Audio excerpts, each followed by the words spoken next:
Julian, first of all, congratulations on a couple of things. 3 wins in a row in this period that a lot of people thought, oh no, what's going to happen to the team in June?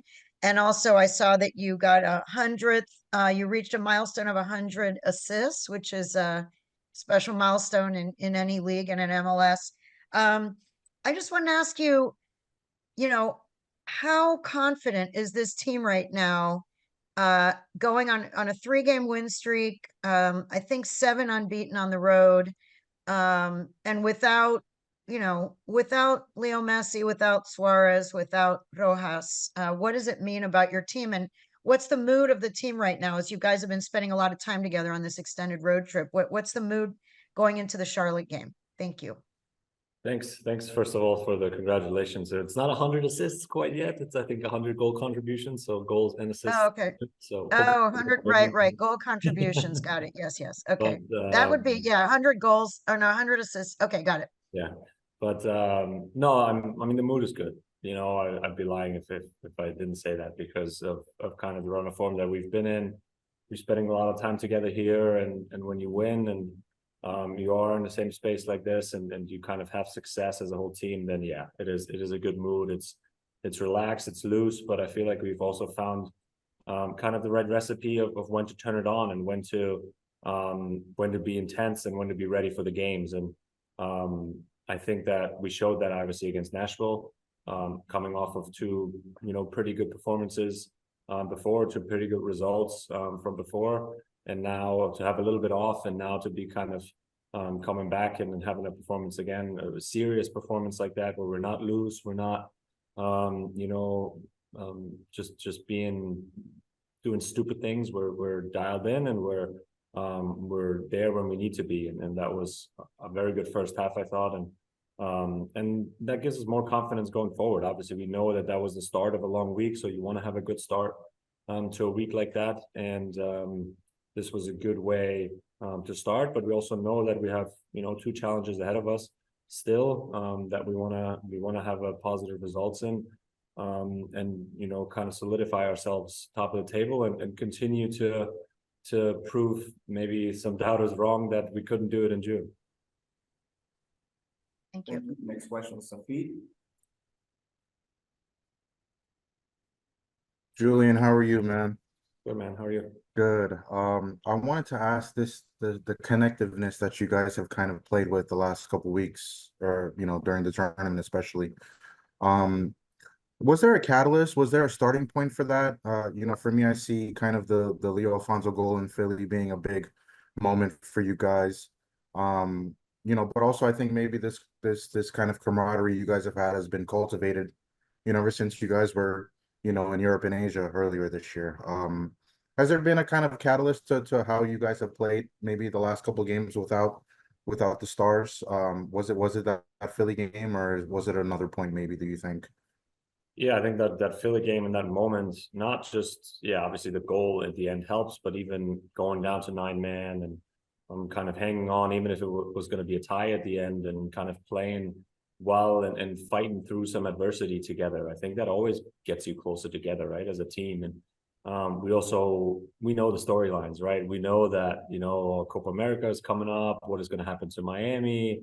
They're going to lose all these guys. And that also drives us together a little bit to kind of show that there is a team, around those 2 or 3 guys that were going to be gone. And obviously a lot of guys got some more opportunities now to play and play some meaningful roles. We obviously had some injuries as well. So, the kind of depth of the roster got tested, and those guys, that brings you closer together, that makes you a bit more, kind of clued into each other. That, I've said this from the beginning, I'm trying to help these young guys that come in and, do their part and not feel like they have to be shy. They can be themselves, and I think moments like this show that they're good players too, and that we have a really good squad in general, and the depth is there. So, we're on a good run. We're playing really well, and those experiences that we go through together, starting with the Philly game, and in beating a good team in Columbus, for example, at home, those things just give you confidence, and you kind of just keep going. that's obviously what we're trying to continue to have now moving forward too. Perfect. Next question, Andrea. Hi, thanks, Rafa. Hi, Julian. I wanted to ask you two quick ones on your leadership role on this team. Everyone talks about Messi, Busquets, but I've seen you for all this year taking care of your teammates, coming and talking when you guys didn't win, and all of that type of things that a leader does. How do you take that role in? And the second one, I wanted to ask you about the U.S. What do you think? They got eliminated yesterday. You have been a U.S. player in the past. What do you think U.S. soccer needs to change before the World Cup, now that there's 2 years out, and do you think they need to change anything? Thank you. Yeah, I mean, that's just the person I am in terms of leadership and trying to do the right things, right? I don't want to say I'm not the most vocal in the locker room at times, but I try and do things the right way and try and show, especially younger guys, of what it takes, you know, to be successful. And everybody's different. I'm trying to do it that way. I'm trying to you know, see the bigger picture at times and make sure that, you know, we don't get too carried away by having this stretch of results, and also try and focus on kind of what's ahead, but then also when things aren't going well, trying to, you know, calm things down a bit and not overplay things as they play out. So that's just kind of the person that I have been, or that I've developed into over my years in MLS and throughout my career. And in terms of US soccer, I mean, yeah, it's disappointing. You know, disappointing to go out in the group stage. It's something that you have a Copa America at home where you obviously want to do well, especially in preparation for the World Cup that will also be at home in 2 years. And you know, it's a tough moment, I think, where you have to really evaluate of kind of what is going to happen moving forward, and how can you be most successful in 2026, right? That is such a big opportunity for the sport in this country.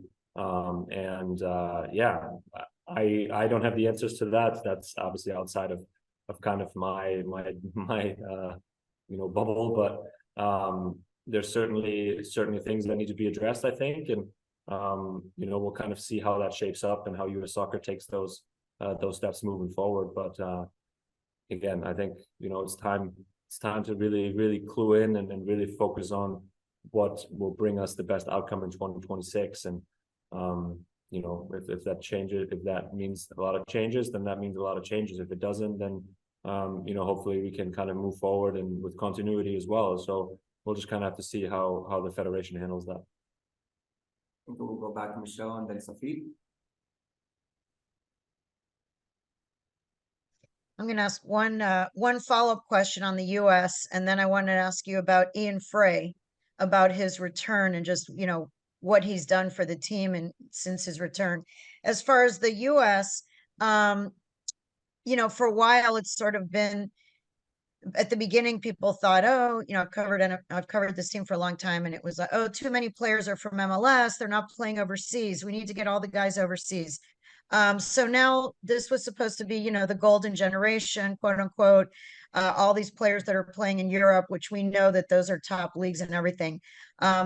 However, Canada has 14 players from MLS, and they advanced. So I'm just wondering, you know, as an MLS player and someone who also, you know, has experience with the European leagues and stuff, do you think that it's a myth that, you know, maybe it's okay to have more MLS players? This team has had success in the past with more MLS players. Some of the guys that are overseas are not playing that many minutes. They may be on those teams, but they're not playing as many minutes, whereas some of the guys MLS play more minutes. I'm just wondering what you think about that. And then Ian Frey. Thank you. Yeah, I don't think that, you know, it's as black and white. I don't think you can say, well, Canada has more MLS players, that's why they qualified for the next round, and the US doesn't. I think it's good that guys are in Europe. I think the US has a really young team still. I think we need to kind of remind ourselves of that a little bit.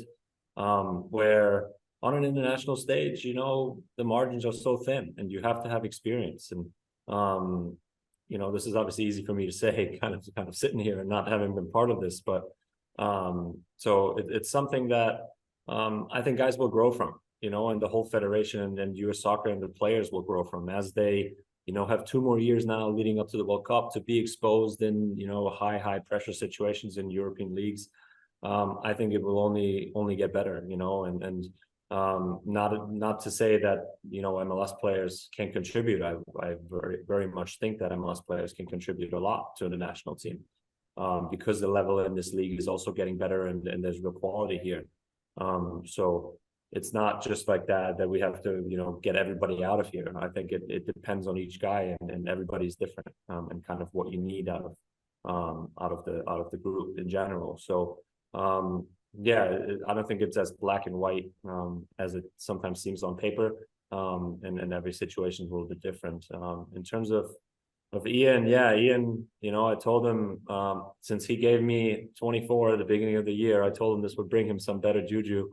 I was gonna take 17, and I was like, hey Ian, what do you think? And ever since he came back, and we've kind of connected on his 2 goals there, I was like, you know, thank God we switched numbers, and that's what made it happen for you. No, it's just so, in general, we're just super happy for him. I think as a whole team and as a club, right, for him to go through what he's gone through with the 3 serious injuries, and to come back like this now, and you know, be immediately, you know, integrated like that again with the 2 goals, and kind of playing really well too, even besides the goals. It's something special, and I mean, it gives me goosebumps right now thinking of what he's gone through, and seeing him since the beginning of the year, of how much he's worked. It's special, and he's a real big example for a lot of people in this world that, you know, get knocked down a lot, and that you know, can kind of draw energy from that and from his energy. And I certainly do, because, you know, thinking of like I said, what he's gone through is so special, and for him now to feel these emotions again, and for us as a group to have him be part of this is awesome, and I'm super excited for him to kind of continue obviously the way now, and hopefully stay healthy. Thank you. Safid? I was gonna also ask about Ian, so I'll do another question. 1 to 10, Rafa's hair today. 1 to 10, give me a rating. How does his hair look? Like a 3. It looks amazing. I did have a serious question. I appreciate that though. Not to look ahead, but I'm sure there's been plenty of games this season where you guys have kind of gone back and looked at the standings, and you're like, damn, Cincinnati, they like literally won't let up. What are those feelings kind of like, and you know, a chance to, you know, to play them later this week? Obviously it's a matchup, you know, I think everybody's kind of waiting for, but we have a game tomorrow still, so we want to, you know, do well in that, and then yeah, we're looking forward to that game, especially in Cincinnati, you know, and I think big opportunity for us there, obviously. But yeah, I think it just brings out the best in us, you know, and I remember the time back in 2018 when we were in similar position with Atlanta. It was us and the New York Red Bulls, and it was, you know, toe to toe all the way till the very last game of the season. But you know, obviously you have some teams in the West you can't forget about as well, and LAFC is playing really well. Salt Lake obviously is doing really well, and you know, a couple of teams there that can be really dangerous. The Galaxy, you know, that have quality players and have been on a really good run too. So, you know, that's being top of the league and having guy. I mean, you know, it's not just a runaway show. It's, you have to really perform every game, and that's what you know, what keeps us going. I think, you know, we are at the top right now.